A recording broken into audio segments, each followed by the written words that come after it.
Heavily armed Tanzanian police officers have surrounded Chadema chairman Tundu Lissu's home in Tegeta, Dar es Salaam. According to his lawyer, Peter Kabatala, the officers wanted to conduct an inspection in Lissu's house.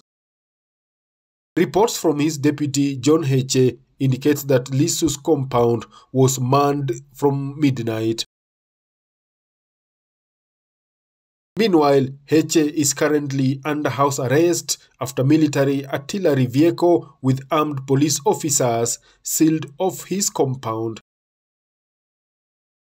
Heche has also reported that telecommunication firm Airtel has breached his data privacy by tracking and recording his phone calls. On Sunday, 27th April, the firebrand politician rallied party members and supporters to come out in their large numbers in court today during Lissu's court appearance on Monday, 28th April 2025.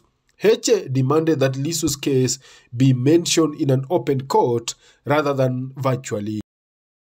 Tundu Lissu's case failed to take off last week after he declined to be heard virtually. Tarehe 28 ya mwezi wa 4 mwaka 2025 mahakama ya hakimu mkazi Kisutu hapa Dar es Salaam hapo Kisutu chini ya hakimu mwandamizi mfawidhi mwandamizi Muhini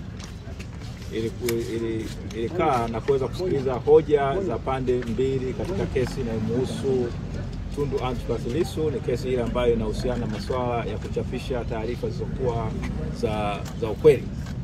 Sasa leo ilikuwa ni siku ambayo ni upande wa serikali kuweza kuleta kufanya majibu hoja zetu ambazo kwa zimezileta kuhusiana na kesi nzima kuweza kuendeshwa kwa njia ya kimtandao badala ya kusikilizwa pande zote mbili mbele ya mahakama au kufanyika ana kwa ana mbele ya mahakama kama ambavyo kanuni na sheria za nchi yetu mara nyingi zinavyodai.